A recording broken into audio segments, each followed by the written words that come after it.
Mob lynching করে যাকে পিটিয়ে মারা হয়েছে ইন্দ্রজিৎ মণ্ডল, উনিও ইনোসেন্ট।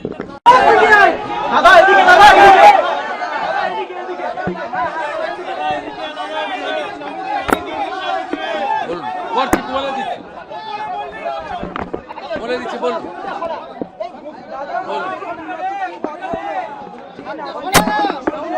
আপনারা ওদের কাছ থেকেই জেনে নেবেন।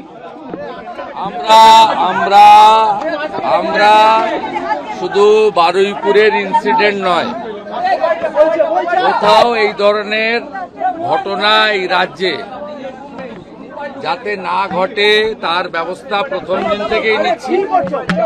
আজকে এখান থেকে রাজ্যের সমস্ত থানার ওসিআইসি সিপিএসপিদের সঙ্গেও আমাদের কথা হয়েছে।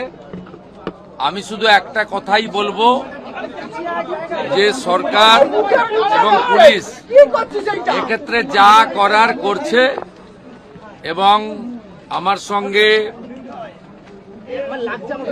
ওই আমাদের পরিবার, প্রথমত যে পরিবারটি ক্ষতিগ্রস্ত হয়েছে, একরত্তি একটি ছোট্ট কন্যা সন্তানের উপর পাশবিক অত্যাচার করে খুন করা হয়েছে, তারাও মিট করেছে। তারা নিশ্চয়ই আপনাদের বলেছে, বা না বললেও আমার জানার বিষয় নয়।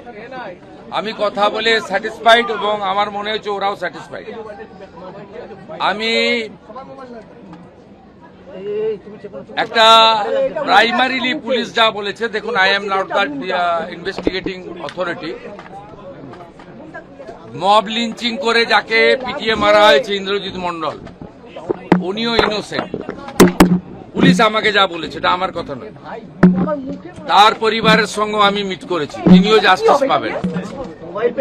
যত পুলিশের গাড়ি ভেঙেছেন, রেল লাইন উপড়েছেন, প্রায় অ্যাপ্রক্স 200 আইডেন্টিফাইড হয়েছে, প্রত্যেককে অ্যারেস্ট করা হবে। একটা লোককেও ছাড়া হবে না। পিছন থেকে যারা উস্কেছেন, পলিটিক্যাল লোক যারা ইলেকশনে রিজেক্ট হয়েছেন, কেউ ক্ষমতা থেকে গেছেন, কেউ শূন্য থেকে এক হয়েছেন, এবং radical force, anti national force যারা পিছন থেকে উস্কেছেন, তাদেরকেও আইডেন্টিফাই করা হয়েছে। তাদের কল রেকর্ড ইত্যাদি ডিজিপির নেতৃত্বে এসটিএফ সব কালেক্ট করেছে। ওদেরকেও প্রপারলি লিসেন করা হবে, ওদেরকেও ঠিক প্রপারলি শিক্ষা দেওয়ার কাজ সরকার করবে। ফার্স্ট অ্যান্ড ফরমোস্ট হচ্ছে 4 জনের মধ্যে 3 জন ধরা পড়েছে, আরেকজনকে ধরতে হবে, ওটা আমরা করছি। রিগার্ডিং কম্পেনসেশন, রিগার্ডিং অ্যাসিস্ট্যান্স, আমরা দুটো পরিবারের উপরে ছেড়ে দিয়েছিলাম। ওরা কিছু কথা আমাকে বলেছে, আমি উইদিন এ উইক আসবো এবং দুটো ফ্যামিলিতে যাব।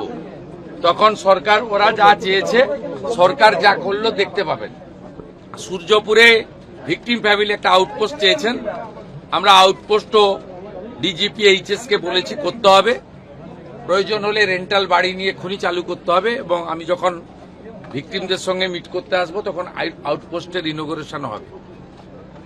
আমরা এখানে অনেকগুলো ডিসিশন নিয়েছি, সেগুলো প্রপারলি আমরা দেখব। আপনারা ভিকটিম ফ্যামিলি যেমন কনফিডেন্স রেখেছেন সরকার পুলিশের উপরে, আপনারাও রাখতে পারেন।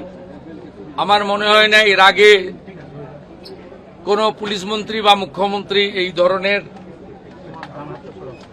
পীড়িত পরিবারের কথা শুনেছেন বা বলেছেন। আমি এটা মনে করি এটা ডিউটি, আগের লোক করেনি বলে যে আমি করব না তা না। আমি এখানে এমপি এমএলএ পলিটিক্যাল পার্টিকে ডেকেছিলাম। এমপি সায়নী ঘোষ তিনি মিট করেছেন, মাননীয় বিধায়ক প্রাক্তন স্পিকার বিমান ব্যানার্জি মিট করেছেন। 1-to-1 কথা হয়েছে, সেটা আমি বাইরে বলবো না। আমার মনে হয়েছে তারাও স্যাটিসফাইড। বিজেপি 3 জন এমএলএ মিট করেছেন, গোসাবার বিকন্ন নস্কর, রূপা গাঙ্গুলি এবং দেবাশিস ধর। তারাও কিছু বক্তব্য আমাকে বলেছেন, তাদেরকেও আমি সরকার এবং পুলিশের কতটা প্রোগ্রেস হয়েছে ব্রিফ করেছি।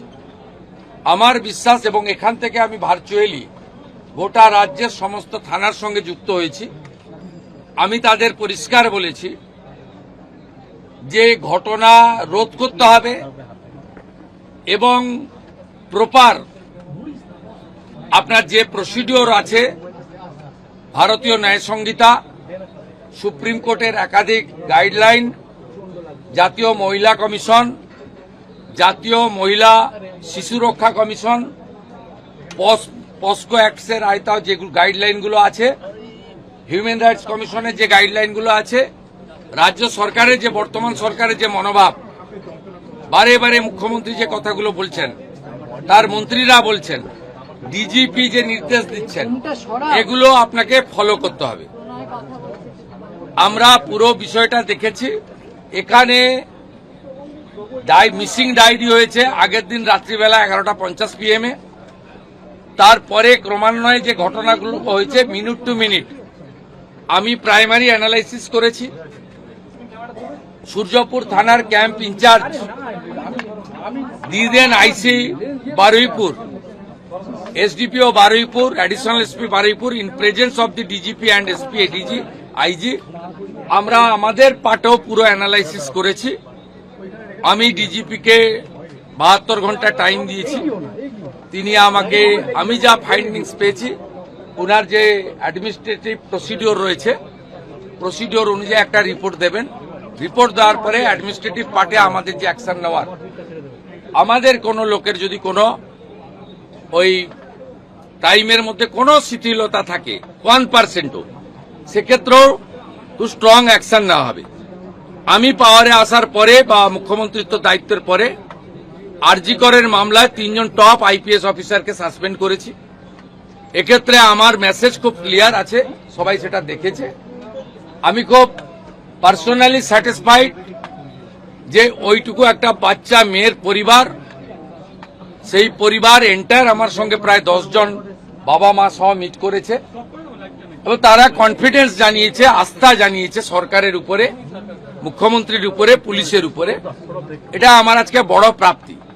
আর মব লিঞ্চিং করে যে নিরীহ লোকটাকে, ছেলেটাকে মেরে দিয়েছে, আনমেরিড একটি ইয়াং বয়, সেখানে যারা হত্যাকারী তাদেরকেও প্রপারলি মার্ডার কেসে যুক্ত করা হবে এবং পুলিশকে ডাইরেক্ট ইনস্ট্রাকশন আছে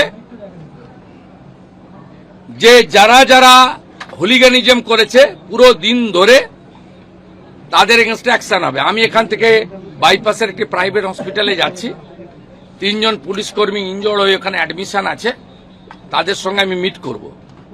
প্রায় 200-র বেশি আইডেন্টিফাইড লোক, তাদেরকে আমি পরিষ্কার বলে গেলাম, যারা উস্কানি দিয়েছে কারোর ইন্ধনে, পলিটিক্যাল বায়াসনেস নিয়ে, মিডিয়াতে পাবলিসিটির লোভে, সোশ্যাল মিডিয়ায় চিপ ভিউয়ার্স বাড়ানোর জন্য, ওদেরও কিন্তু ছাড়া হবে না, তারাও ভুগবে, এটুকু আমি বলে দিই।